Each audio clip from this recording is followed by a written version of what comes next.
Assalamualaikum warahmatullahi wabarakatuh. Perkenalkan, nama saya Adila Faradita Afla. Saya dari jurusan Administrasi Bisnis, Prodi Usaha Perjalanan Wisata kelas 8 BPC. Di sini saya akan menjelaskan tentang peraturan pabean di negara Jepang. Sebelumnya saya menjelaskan tentang prosedur bea cukai di negara Jepang. Untuk semua pengunjung yang datang atau memasuki negara Jepang harus mengisi formulir Declaration of Personal Effect atau deklarasi barang bawaan pribadi dan Unique Company Article barang yang dikirim terpisah. Bentuk deklarasi tersedia di pemeriksaan pabean.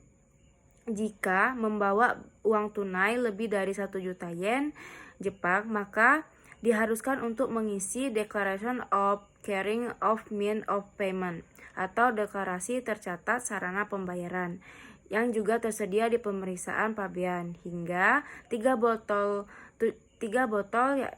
yang bernilai 760 ml per botol minuman beralkohol, 400 batang rokok, dan 2 ons parfum yang diperbolehkan untuk dibawa ke dalam negara bebas pajak ini. Selain itu juga aturan khusus tertentu yang berlaku seperti yang satu ini, yaitu yang sering dihadapi di sebagai besar wisatawan, yaitu barang yang melebihi 200.000 yen, maka diperlukan untuk dideklarasikan. Barang yang dilarang masuk di negara Jepang ini adalah jenis narkotika, pistol, majalah, dan DVD dewasa.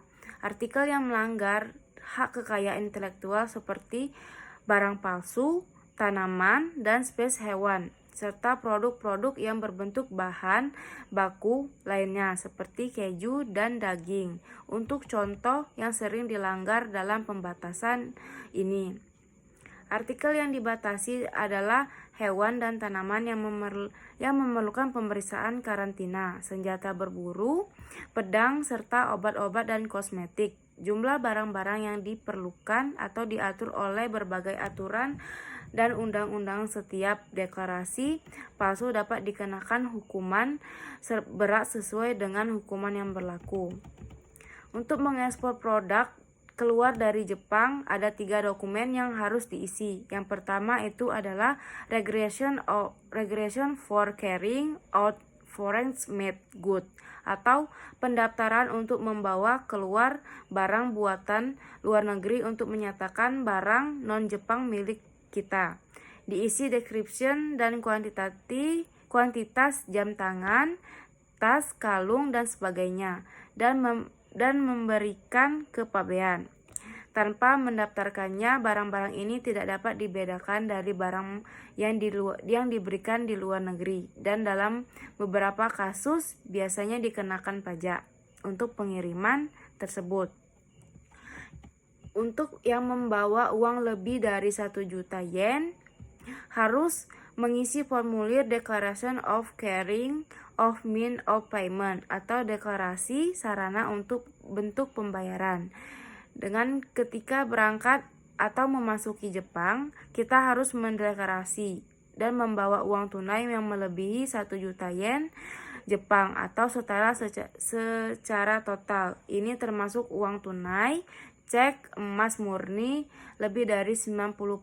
Namun beberapa prosedur mungkin berbeda tergantung pada kuantitasnya.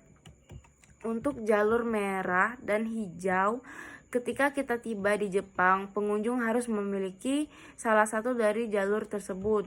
Untuk jalur hijau diperuntukkan bagi pengunjung yang tidak memiliki apa-apa untuk dilaporkan atau dideklarasikan, atau pengunjung yang menyangkut barang sesuai atau juga bawah batas yang ditentukan oleh bea cukai yang tidak melanggar dari bea cukai itu. Dan untuk saluran merah atau jalur merah ini adalah pengunjung yang mungkin mengangkut barang melebihi batas yang telah ditetapkan bea cukai, seperti beberapa botol alkohol atau karton rokok yang berlebihan, maka mereka harus mengikuti aturan-aturan dari jalur yang tersedia.